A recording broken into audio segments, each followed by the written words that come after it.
This is Carlo King's interview with Mariah Hustable.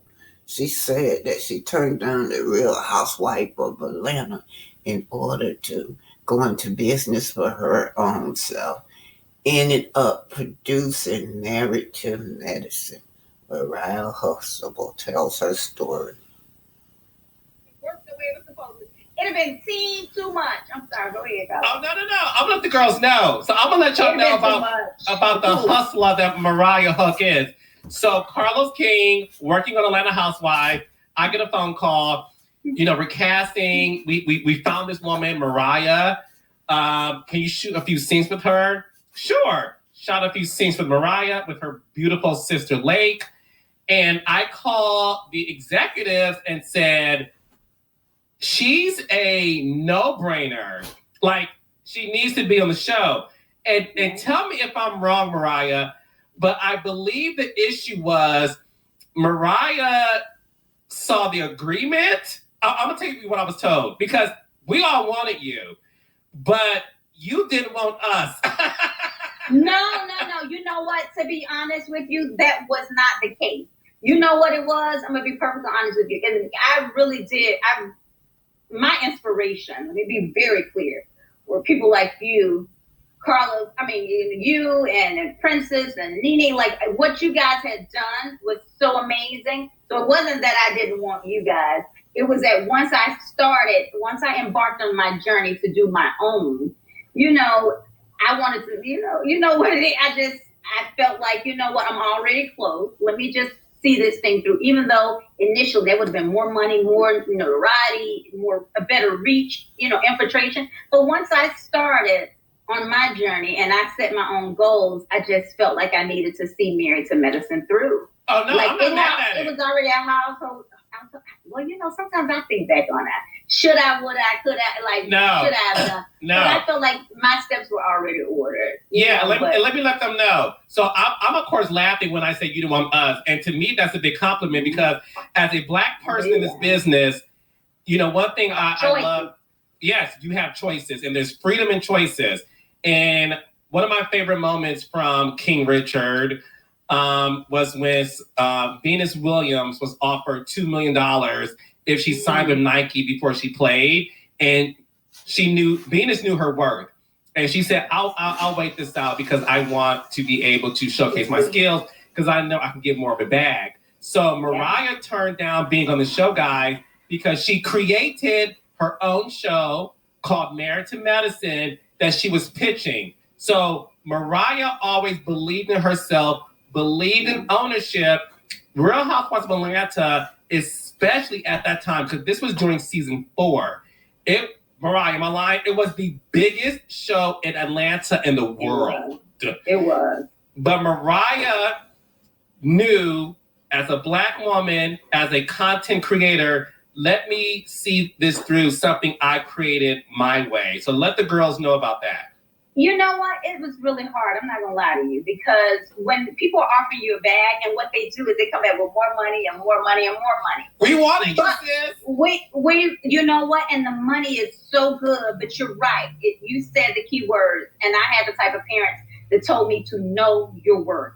So it started way beyond TV. I knew who I was before I went to TV. I knew what I wanted to do. It was really hard, though, because delayed gratification is always tough. Saying, you know what, I'm going to do this now, I'm going to put in the work now, I'm not going to see a dime of it.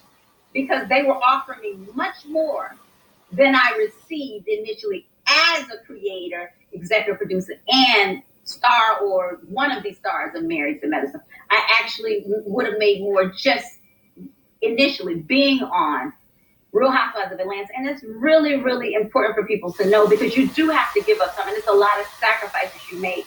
But I did it because it wasn't just about securing the bag. It was about securing the legacy. And I have 2 amazing children. Now they're like, one is a graduating senior, headed to college, the other is a 10th grade. And for me, it was about creating a legacy and something that they can own and something they can have that we can pass down. So even though I knew that Real Housewives of Atlanta would have been amazing for me, my career would have gave me a reach beyond, I knew that creating my own was a step in the direction that God wanted me to go. So it was hard. And I pitched, they told me no. Initially when I pitched the show. Yeah, so let us know the story. Because a lot of my listeners are reality TV fans, some are producers, and some are people who want to get in the business because they have content. Explain to us how you started from creating the show to pitch it to being on the air. Give us that quick recap. So they initially came to me for Housewives of Atlanta season 2. The season they was casting Cynthia. Initially. Oh, that's season 3 then. Oh, it's season 3. Yes, you're right. It was season 3. Yeah, you're right. Season 3. Yeah. So they initially, and Aiden was like giving me pushback, which I was shocked. He was like, "How you?" And because this is still unscripted TV, it was a little different. And initially, different careers kind of turned their nose down at unscripted. I'm just keeping it real. And it wasn't in Atlanta. It was kind of still new in Atlanta. So to make a long story short, he was like, you know what? Once you get back to what you love doing, I know you love TV, but this isn't right for us. I'm like, this is perfect for us. And then he was like, well, just tell the story that you've been telling, which is the truth. It was like living, working, and playing with the doctors and everything. So I started doing I did my own treatment.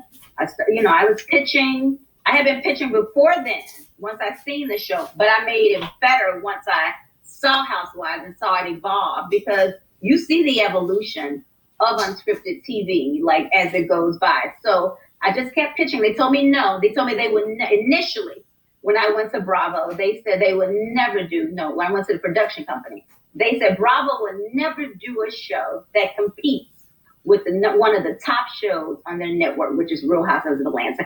And I said, well, they have a lot of shows that are competing with it. But what I wanted them to say is what they end up saying. They would never do a black show to compete. They already had a top black show. And that's the truth out of Atlanta. That's the way they looked at it. And so I just pretty much said, okay, well, if they don't do it, somebody else will. It got better and better. I kept pitching to True Entertainment, Lauren Escalin, everybody, and it got better and better. And they eventually saw either we're going to work with them or they're going to be a hellified competitor. So I pitched for years. I did for like 3-4 years, came up with a treatment. I did several, I don't know how many video. I pitched it, made it better and better and better. Put my own money behind it, just got with different production companies. I did, got picked up by TLC. Lifetime loved it and made the choice to go with the production company I went with because they had the relationship with Bravo. And I knew that Bravo could reach the households and the audience that I felt like we needed to reach. So once I started getting the offers from, Real Housewives of Atlanta, to be honest, that's when the tone changed. It was almost kind of like, come here, do this instead of doing that. And so that's what kind of, the more money, I love y'all and I wanted to be on there, but I just felt like I needed to stick with my own thing.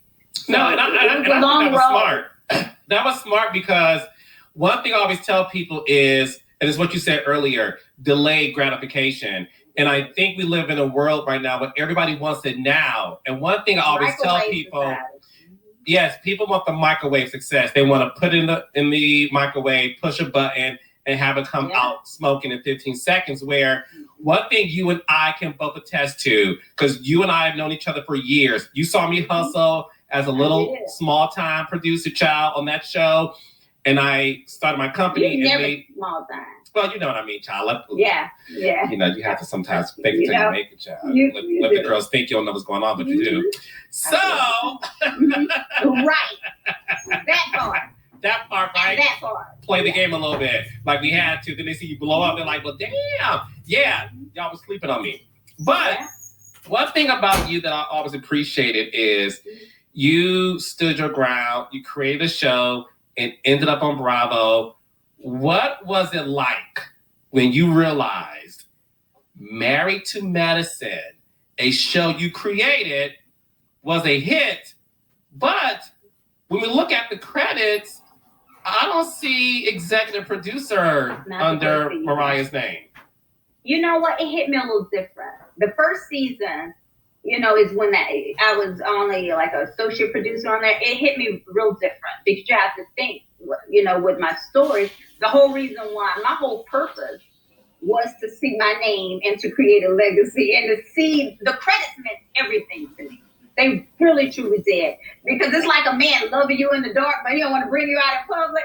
Like, I had done everything. I had created the show, cast every one of the people on there that you saw first instant. So for me, I knew how hard I had worked.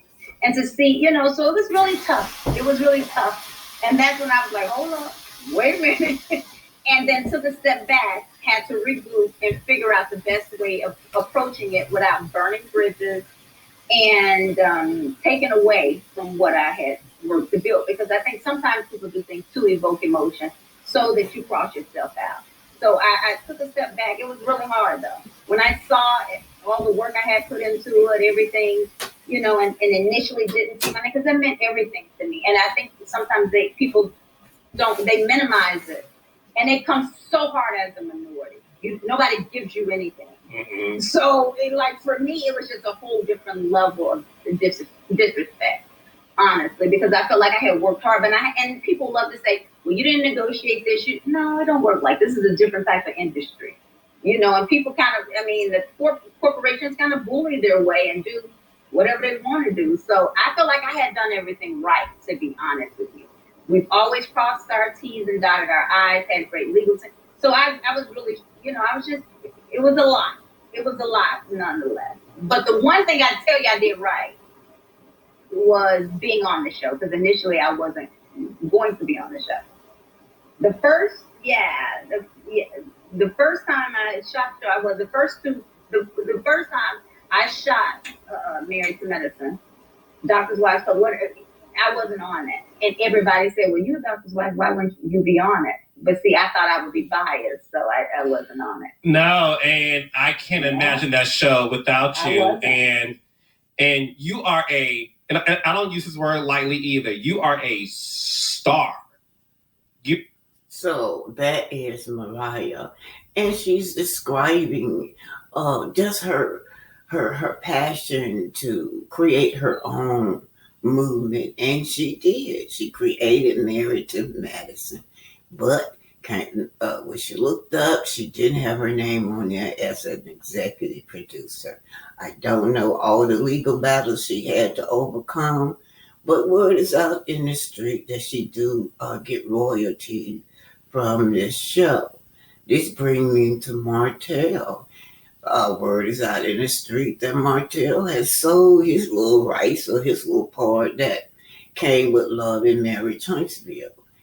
Her story is kind of similar to Mel's. Yeah, in that, she's a black female trying to pitch a show, and she described all the hard work that goes into it. And it's something I know it's painful to see your baby go down the drain. It's painful when other people that you look back and try to pull up with you come in, turn on you, try to take over your show, And so we see a lot of this on Love and Marriage Huntsville. I saw it on Married to Medicine too, where Mariah was constantly battling everybody else when she brought them on the show. But anyway, we do know that Melody has a Nubian TV network. She has that same passion as to have her own entertainment production company. Anyway, I don't know. Do you see Melody as one of the executive producers? with this Bravo network under Love and Marriage Huntsville. Under I know it couldn't be under Kingdom Ring because that's Carlos on. But anyway, we're talking about Mariah. She's talking about Married to Medicine and the hardship that she underwent just being a black woman trying to pitch the show and get the show aired.